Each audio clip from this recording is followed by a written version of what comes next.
Okay. So, true love is the greatest thing in the world, except a nice MLT, a mutton, lettuce, and tomato sandwich, where the mutton is nice and lean and the tomatoes are ripe. It's said by Miracle Max from The Princess Bride by Rob Reiner.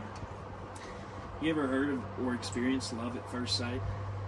Well, I have. On August 28, 2018, that is the day I met my high school sweetheart, now fiance, and soon-to-be wife, Madison. Today I will talk about my experience of love at first sight and how it changed the direction of my life forever. It was my sophomore year of high school. A friend of mine at the time was friends with Madison and wanted us to meet. At this point, we had no clue each other even existed because we went to different schools. We decided to meet at a Christian concert called Amplify. I had no clue that night I was going to meet the woman that was going to change my life forever. From that moment, we picked her up and I saw her in person for the first time. I couldn't help but stare into her big, blue, beautiful eyes.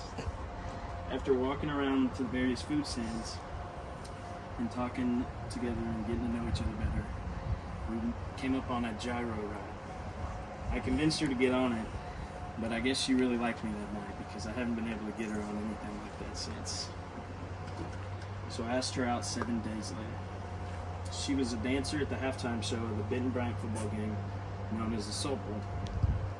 If you don't know anything about the Salt Bowl, that year was pretty interesting. She had a big accident during the halftime show where she tore her ACL and meniscus in her left leg. It was a very scary thing to see, but she was still strong enough to get up and get herself off of her feet.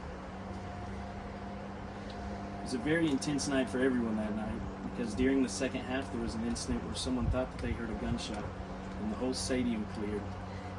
And I was pretty scared running to the parking lot and just couldn't figure out what was going on or where Madison was.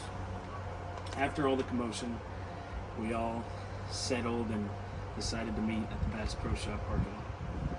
Once we made it to Bass Pro Shop parking lot, I was so happy to see her and felt something different than I had ever felt. My body was warm and my heart was beating out of my chest just seeing her with her leg racked up, safe in the back of her mom's Jeep Patriot. We traded stories of our last hour and how everything unfolded and how everything went for us.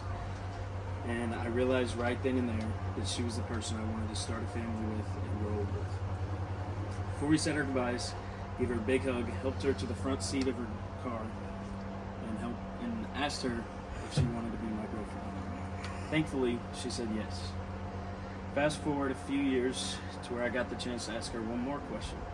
On October 24th, 2021, I asked Madison to marry me. Thankfully, again, she said yes, again. And now she is in nursing school at the University of Central Arkansas, and I am studying to be a computer programmer.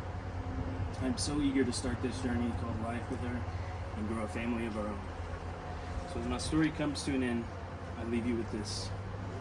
Love is not something that you can decide when and where you will find it.